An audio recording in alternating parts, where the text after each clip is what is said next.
You know, a lot of my work deals with inner foraging and the psyche.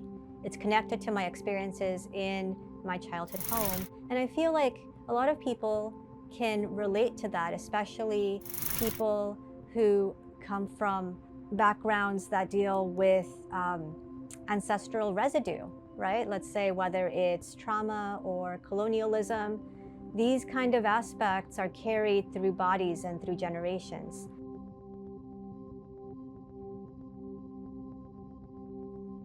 Hi, my name is Carmen Argote, and I'm going to be talking about my show for Silverlens Gallery. The name of the show is Soft Perimeter. In thinking about my work for Soft Perimeter, I've been allowing the process to really inform what the work looks like and how the show comes together. The initial idea of starting with the childhood home, or the concept of the childhood home, and the delineation of the perimeter has really shifted through living and working on the piece here in the home studio. Specifically with the works that are soft, which are most of the works in the show, they have a softness to them. You'll notice this compression that I talk about. This compression in many ways is tied to tightness held in the body, maybe sensations of holding or being held down, sensations that I would describe as sometimes turning the stomach a bit. And these sensations are simultaneously rooted in the childhood experience of living in the home, but also of those experiences resurfacing in interactions. And it's really interesting to be in this space of making that's also a home, that's also a studio, that's also a family hub where the nuclear family continues to be transformed and shifted and metabolized into different kinds of forms and ways of being, I guess. The color fields are large works on paper. They are brushed with alternating layers of lemon juice and cochineal. And it's the interaction between the acidity of the lemon and the acids in the lemon that create the transformation in the color shifts with the cochineal dye. And so there was something that was happening, a certain kind of resonance that was coming forward when I was making these works. It's something that happened in the process of making them that made me stop and notice that there was a kind of transference of energy, that the color and the color shifts were really creating a sensation of heat. It reminded me of fire, matchsticks, transformation, a burning sensation put into visual form that I became really intrigued with. And the mattress figures are made from a foraged mattress that I encountered during my walks.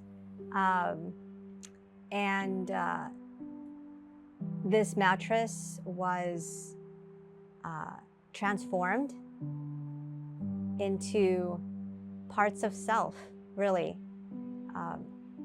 I think about the idea of what inhabits a home, be it furniture, people, and how these things kind of become parts or representations of our psyche, representations of maybe even moments that are held in our bodies. So with the mattress figures, I'm hoping to show the tightness of an emotion or of a moment, of an occurrence through this material. So in this show that's called Soft Perimeter, there's a work called Me at Market.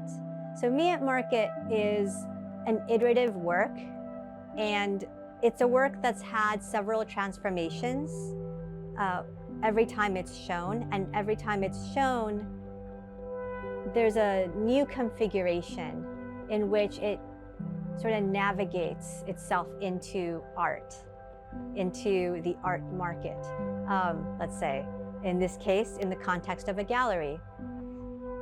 Through all of its iterations, it's accumulated layers and layers of cochineal and lemon. And what began to occur to the fabric is that it started to look geological. It started to become almost rock-like.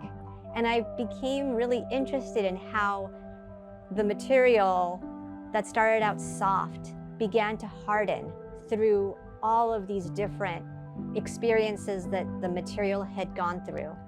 And I wanted to bring that aspect into the show in conjunction with all the other works to really talk about this conceptual framework of the childhood home, the soft perimeter, and how our psyches shift and change, and how our bodies feel into those changes.